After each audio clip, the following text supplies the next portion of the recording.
Long, long ago, when the sun shone golden over the great Lake Victoria, there lived a brave and joyful people, the Luo.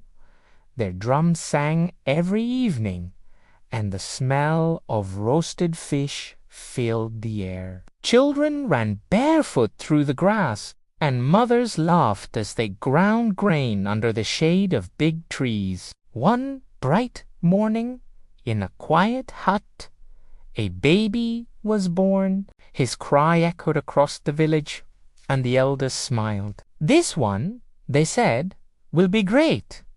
His name was Luanda Magere. From the time he could walk, Luanda was strong, stronger than anyone his age. When he was still little, he tried to lift his mother's cooking pot, and almost did. As he grew, he carried firewood bigger than himself and ran faster than the wind over the tall savanna grass. The elders shook their heads in wonder. "The gods have blessed this boy," they said. Years passed, and Luanda became a mighty warrior. When danger came, he stood at the front of the Luo warriors, tall, fearless, and shining in the sun. Spears flew through the air.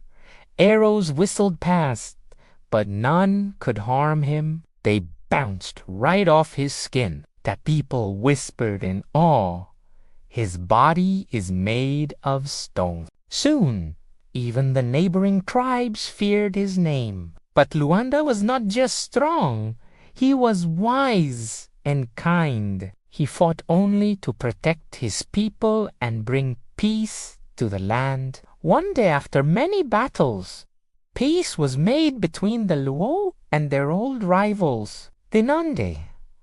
To seal this peace, Luanda married a beautiful Nandi woman. She was gentle, clever, and had eyes that sparkled like morning dew. The people sang and danced, drums echoing into the night. Luanda loved his wife deeply, but she often watched him quietly. She wondered, how can he be made of stone and still live like a man? Where does his strength come from? Time passed until one night Luanda fell very ill. He called softly, "Wife, bring the medicine."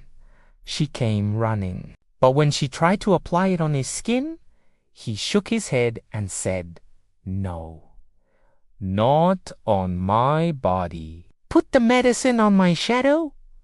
His wife froze, her eyes wide with surprise. His shadow. When Luanda finally fell asleep, she looked carefully, and what she saw made her heart race. As she placed herbs on the shadow, Luanda's breathing eased.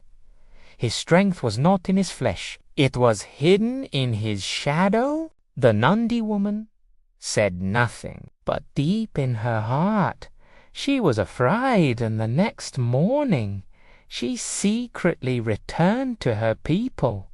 Not long after, the Nandi attacked again. Their warriors charged across the savanna, shouting and waving spears. Luanda rose to fight, his body gleaming in the sunlight like bronze. He struck down one enemy after another, unstoppable as always. But this time, the Nandi knew his secret. From a distance, a warrior raised his spear, not toward Luanda, but toward the ground beside him. The spear flew through the air, cutting the wind. Whoosh! It struck Luanda's shadow. Luanda gasped. For the first time, his knees trembled. His body began to glow with golden light. The earth shook, and the warrior stepped back in fear. Slowly, Luanda turned to stone, tall and proud, his eyes still facing the horizon. The battlefield grew silent. Even the wind stopped. When the sun rose the next morning, the people gathered around him, now a giant stone standing in the open field.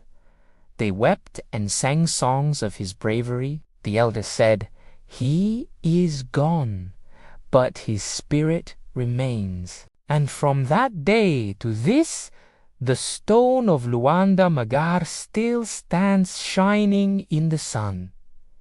reminding everyone that true strength is not just in the body, but in the here.